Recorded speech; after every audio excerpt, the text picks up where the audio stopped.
สบายดีพี่น้องมื้อนี้ก็มากินปลาคือเก่าแล้วเด้อเราจงเด้อเจอกันที่มื้อสุดนะมื้อตะกัดตัวน้องใจอยากลิกกูนะคือจะไปได้แล้ว อย่านอจิตาต่อรถดอนนูนะตัวสเปกเกตัวตัวตัวนูนะมีเสียงรถจักรอยู่ เลี่ยอยู่ตัวไรโป๊ปเปกเกปเปเด้อ แบกตู้ ต่อรถดอยเฉียเจ้าเรากินเราไปเสด็จตัวน้องนะ ไปบ่อนมาที่มันเต้นๆนั่นแม่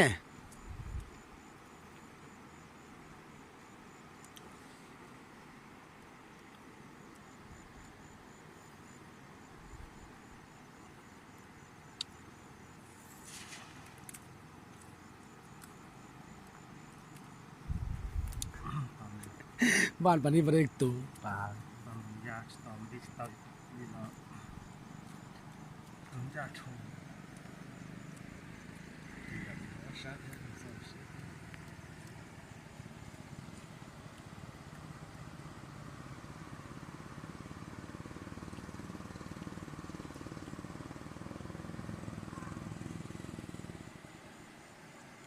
ของบ้านจะรุ่นเป็นหน้าคำแก้ว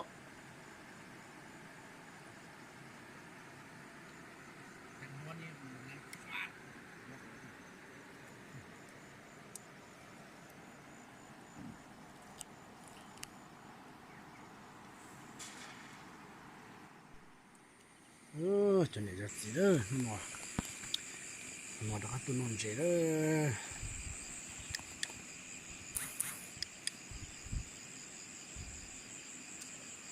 ตัวน้องใจมันเอากูไล่ตัวตนใจเทียตัวตนนุ่งเทีย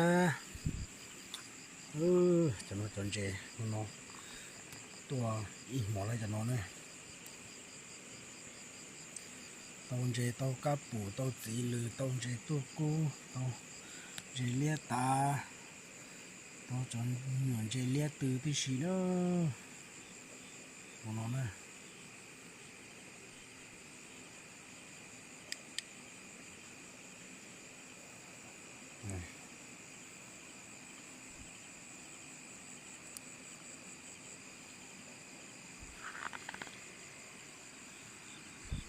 giờ bên nó ta tổn bắt đầu tập bên nó nè bắt đầu tập vô món nó nè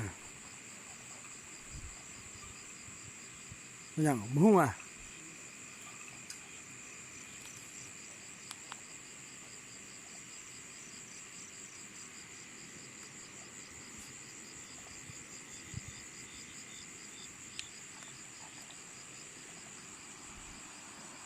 đã chịu ta tổ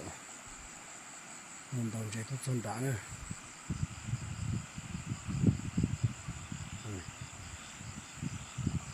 một xe khơi chạy đi chéo ở hiện đá nó trên tôi lần tôi quyết định là nó nữa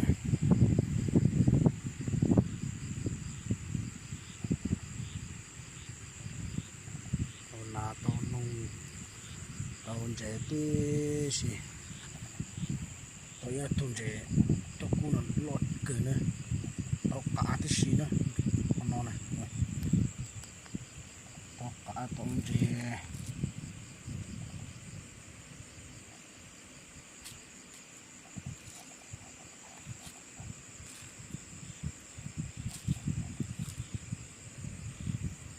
nó cho liếc tá nữa cho nó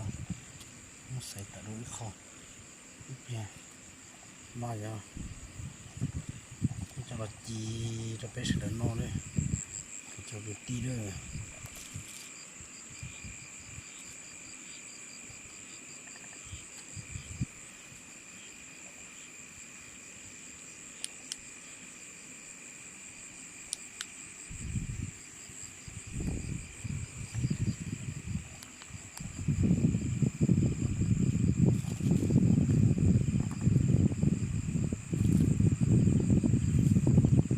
ใจรอดเยอะแต่เชื่อมันเราจะไม่ยอม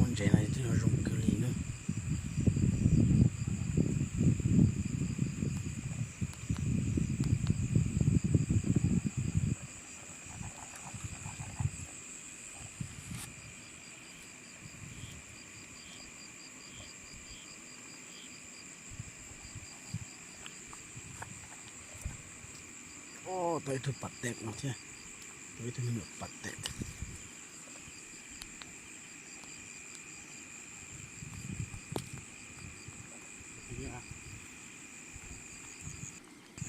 โอ้ยตัวนี้นี่เติบแล้วบ่น้อยเดียวเราไปเคียงมันนี่เนาะ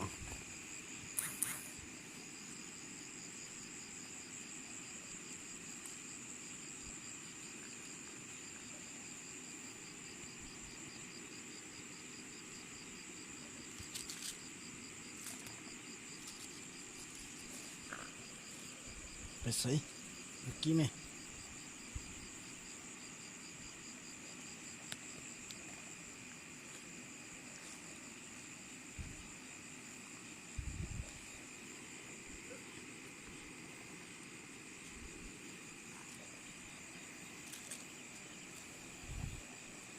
มันให้นะ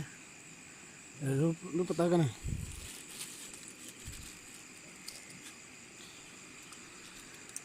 ตุ้งปะตาช่วยปะตาแท้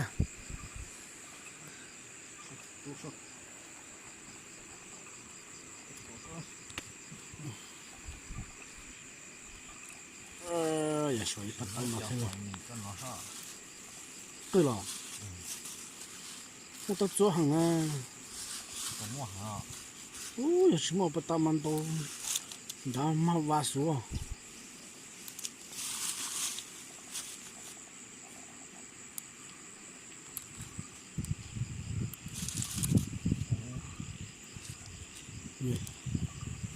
第就到左这这个个呢，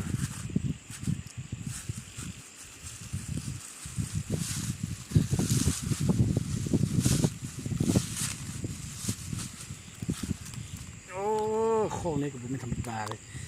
เต็มข้ออย่างดีก็เคยจะคือก็โอ้ มาเช็ดได้ ตัวตัวหักลงนอนะ อ่า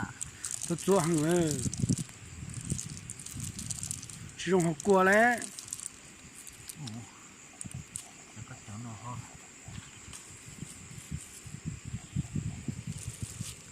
ก็ชี้เจ้าหัวหน่อหรอ โดนเอาไปยังจิเคอ ก็ขันดูเตือ ไปเขินดูโป๊ะเป็ดสุบสองเป็ดซื้อ เปิดตัวว่า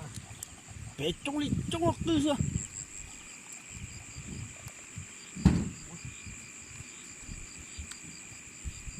นี่ของเขาก็บ่แม่นน้อยก็ของเขาท่อข้อเขาซื้อ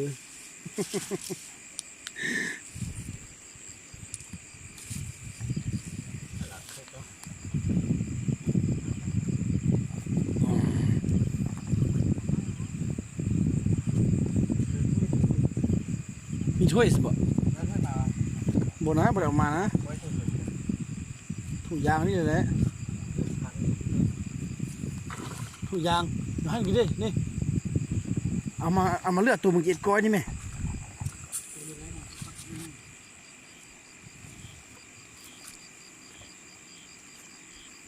บ่มีเขียงบ่มีเพลือซะมึงจะเอ็ดก้อยนี่เลยเอาข้อนี่มาทอดซื้อบ่แม่นน้อยเลยว่าเอาข้อนี่มาทอดซื้อ ก็จะป้านมัดบอก เห็นไหม เขาจะไล่ดีเลยเดี๋ยวได้เลยดูเดี๋ยวดูเดี๋ยวเห็นไหม ว่าไปเดียวแล้วก็จะได้ท่านนี่ป่านี่นะป่าแซ่บๆนะ เดี๋ยวพี่นัดเจ้าดิ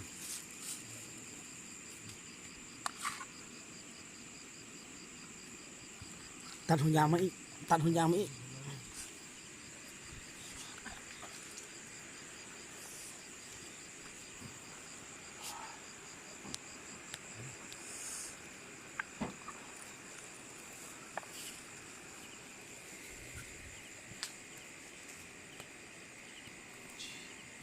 ได้แต่ท่านี้หรอ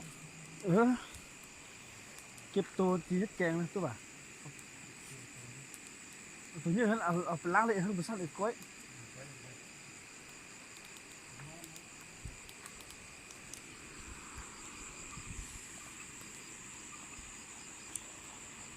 หมอสั้นเอ็ดก้อยนะมันซื้อหอดมะนาวมานะ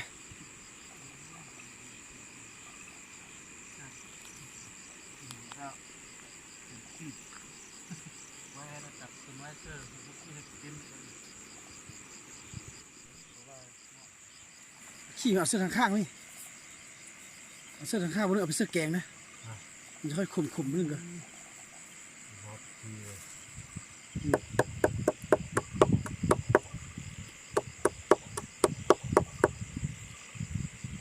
เมนูฮอดก้อยป่าเดี๋ยวละ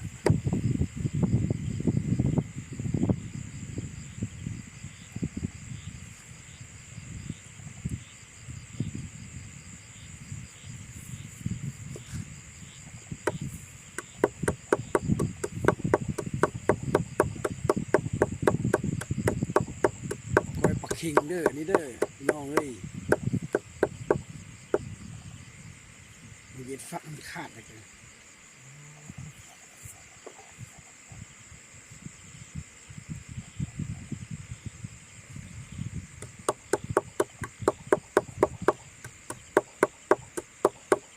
หมดถ้วยมา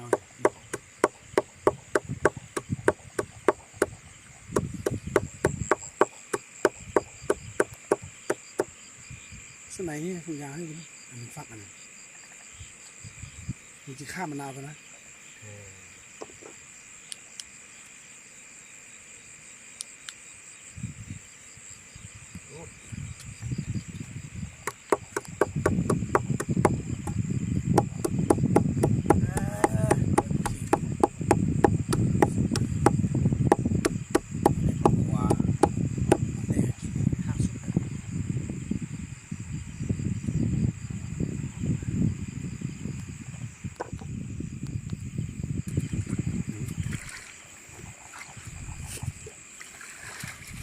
สลดหนาวนะ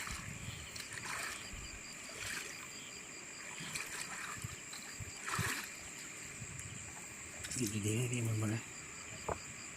มันคือปลาลัง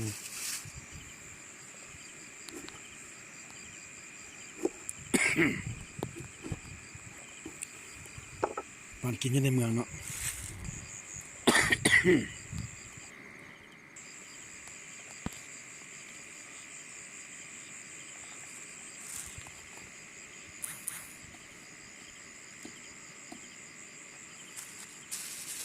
ใส่รถ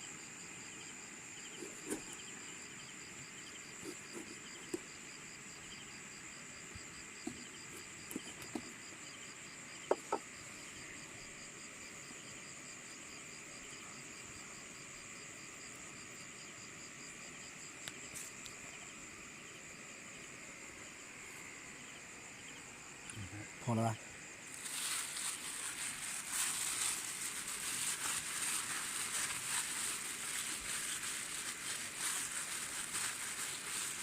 มันถ้าบีบนะไปดูหน่อย นี่เนาะชุ่มๆเลยปั่นไว้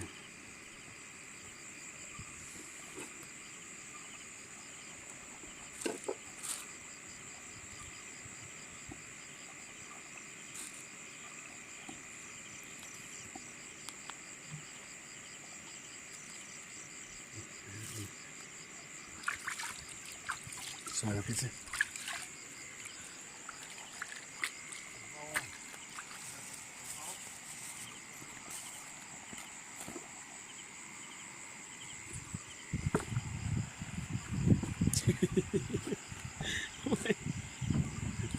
ข้าเป็นถ้วยเลยมันกินแล้ว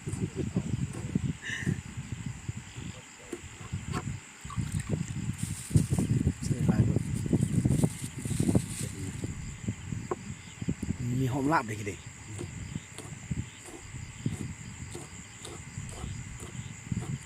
ต้มร้านน้ำแกง รู้ว่าจิทัน น้ำแกงสุกกับนัว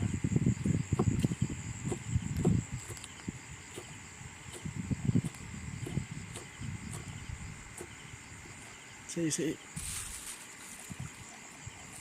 ข้าวหมกแกงไม่สวย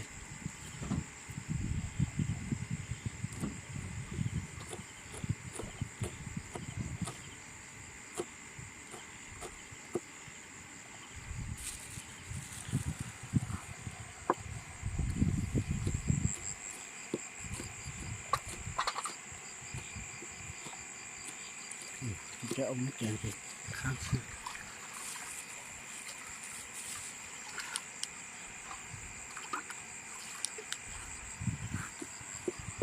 พอเราบอกสั่น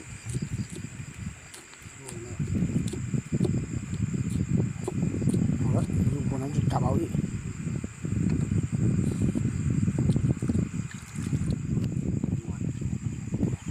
นี่เก็บไปนอนมาซื้อแล้วก็นั่นเลยไป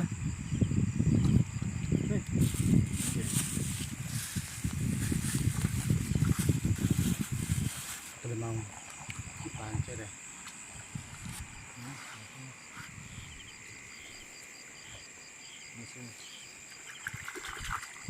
แกงให้เท่านี้พอแล้วดิ กินปลานี่ กินนี่มันสุดจืดเด้มันโดนๆยังได้มาหนึ่งไงตัวสูอัดตัวซะๆรถนี้ตัวซะตัวขี้ฝุ่นหิวนี่มันส้มดีไปเลยวะ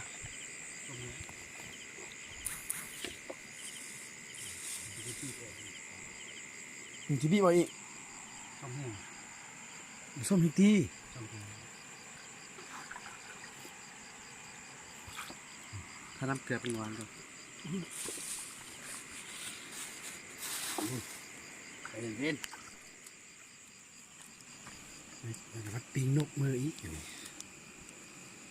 โอ้ยฟัดดังไม่เอาหม้อแกงมาเสื้อกันบ่มันจะค่อยดังบ่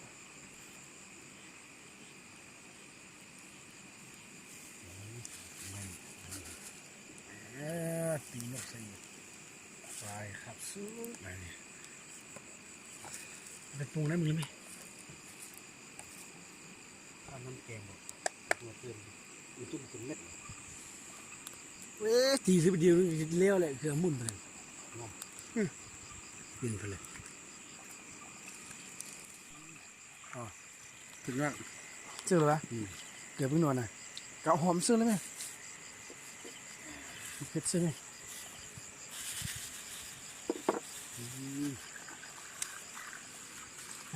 นอนเลย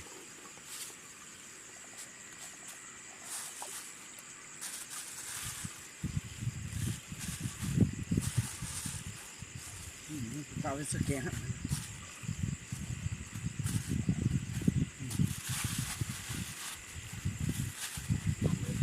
เดี๋ยวลงไปข้าวเคี่ยว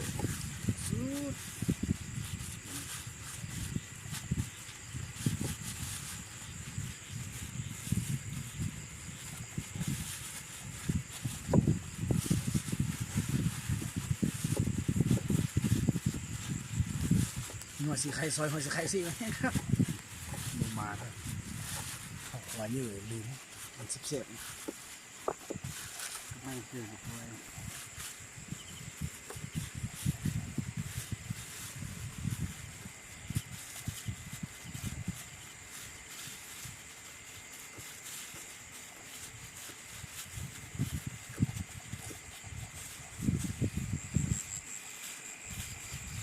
เฮ้ยสีมัน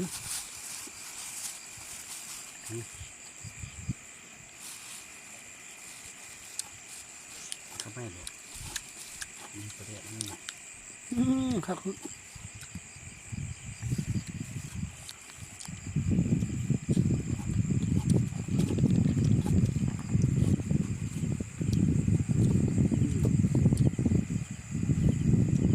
เบา เลย เนาะ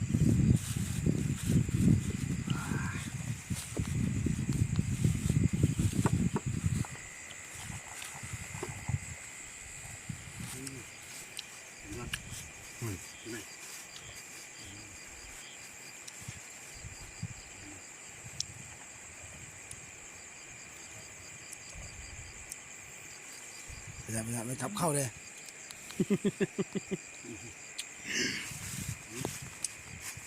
ปุ๊บไปหันหน้าไปซื้อแกงครับ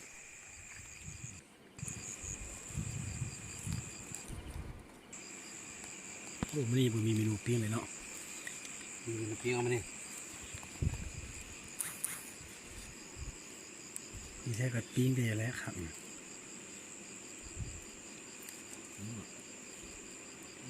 คือสั้นเถอะไม่ ไปเดินกันนะไปหม้อแกงแล้วจะค่อยปิ้งกันได้นะ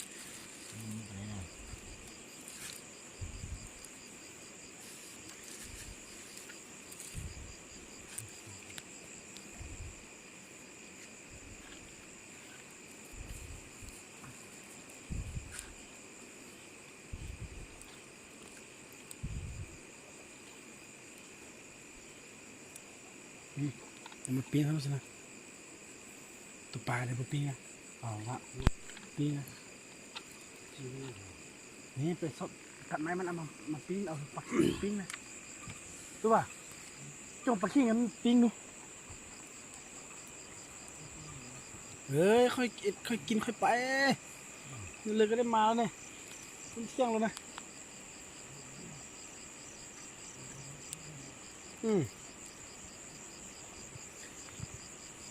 เห็นบอกเขามาอยู่แถวนี้เขาจะกินแต่มีนึงนะเห็นบอกมึงแม่นน้ำเจียวมีนี่ซ่าอยู่แถวนี้นี่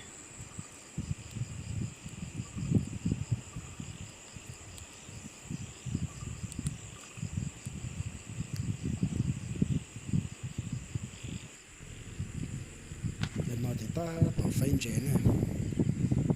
ตาต่อเดี๋ยวเลยไหมเจนจะรอชิไฟจนต่อปนเนี่ยมีหน่อต้นนอ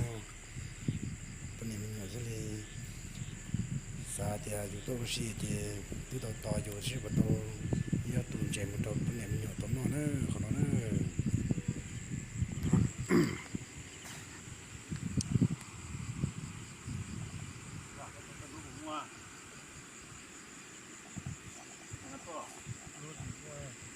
หมดตัวดูเลยที่เรานะ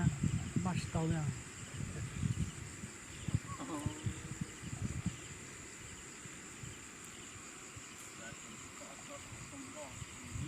ไอ้ตัวมันนอนตาเนี่ยไอ้มันนอนตาเอาไอ้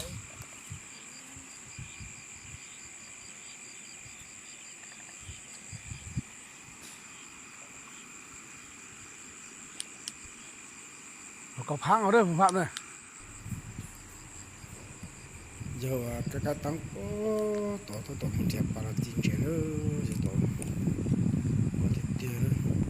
จอดได้อีกมันเราจะชมตาจอดชมเทียบก็ที่มันมียางแล้วมึงต้องเอาเลยตาชิโน่นะ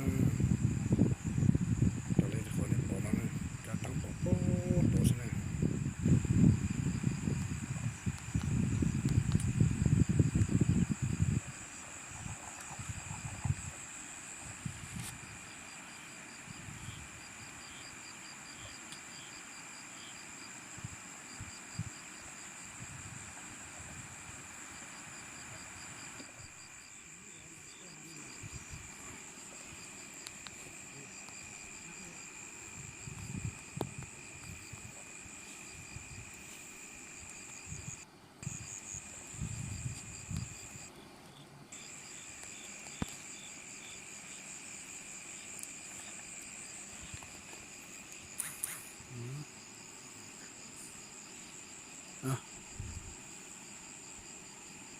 จับไอ้ดูครับจับ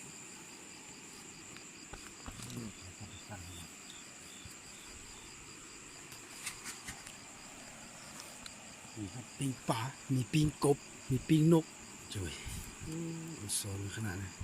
ชีวิตนี่ไหมแบนมันโอ้หลายเท่าไหร่ของเขาตัวเมืองตัวปลานะนี่เลยสิ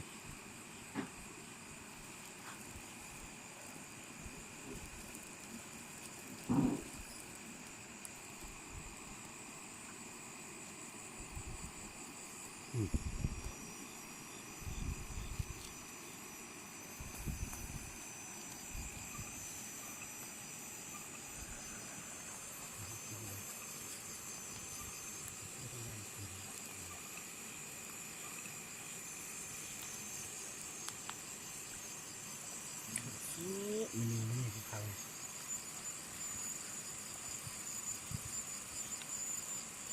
มันนี่ได้ทางละเนี่ยได้ทางกบได้ทางปูได้ทางปลาได้ทางนกได้ทางหอยอันนั้นมันกินได้หอย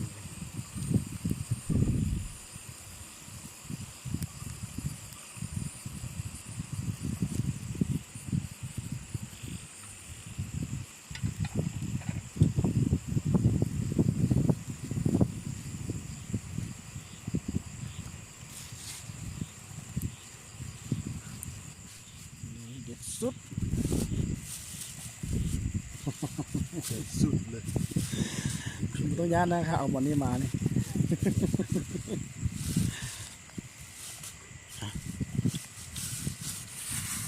เอาหมดนี้มานี่เป็นท่าย้านเรื่องกัน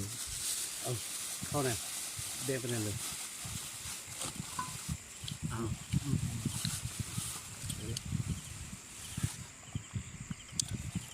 อยู่ถึงดิ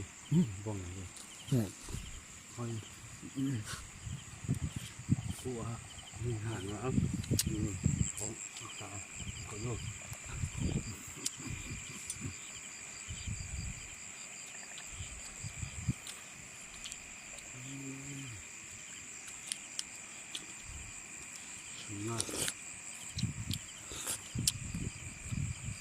มีขนาดแบบนี้เนาะ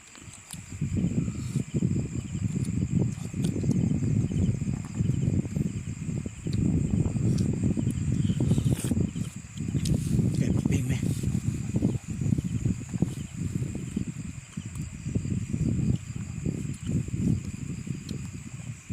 แล้วก็ซื้อไข่มาซื้อในแห้งครับ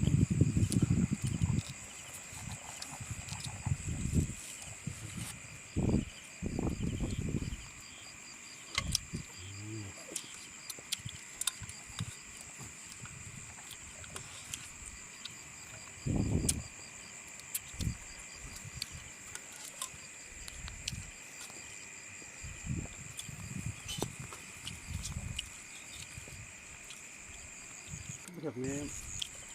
เราบดลงครับบดลงหัวเสียเขาอีกทีนั่น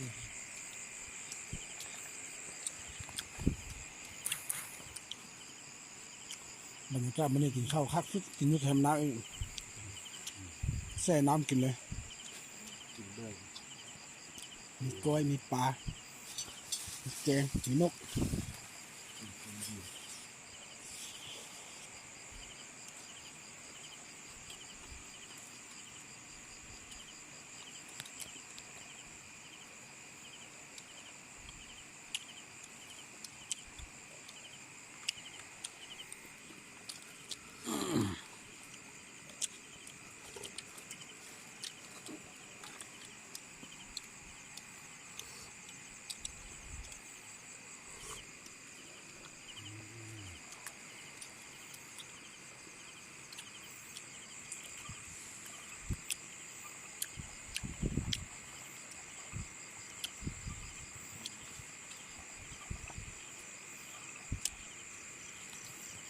กัน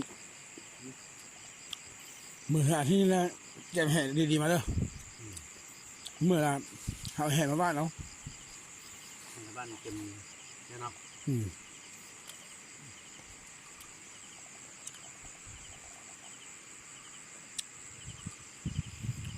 ว่าเราให้ได้พูดละข้องเลยได้พูดละข้องแล้วกับเมื่อข้องกูเมื่อกี้มันได้โลปลายหรือเปล่าเอาบันทายนะมึงเนี่ยครับ เอาให้หมดเลยนะ หมอนี้สู้บะถอยหมอนี้นะเขาตัวเองว่าใส่บทแท้ๆนี่คือมันจื้อเลยซ้ำนี้กินมือผู้เดียวเด้ปลาน่ะจงเลยเด้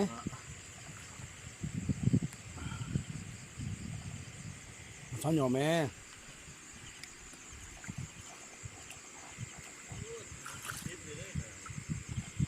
ให้ปลาเนี่ยมึง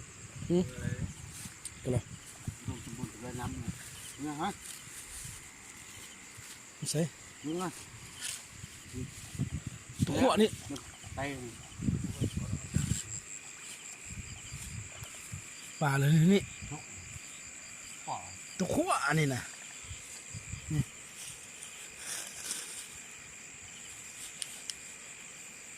ตัวขั้วกรุบนี่พันอันนี้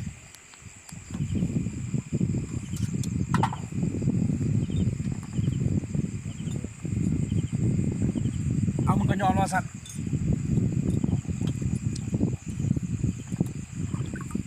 ฟังหน่อยแม่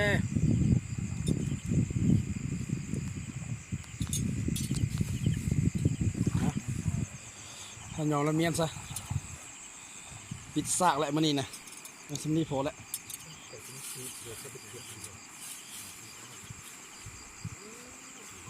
เมียนเอาข้างนี้พอมันนี่นะ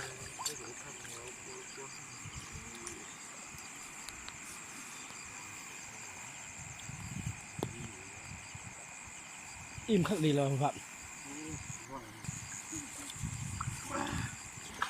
โอ้พอแล้วมันนี่นะเอาสำนีพอแล้วอิ่มหิ้งละเดี๋ยวมือจะมาพบเดี๋ยวมือเด้อ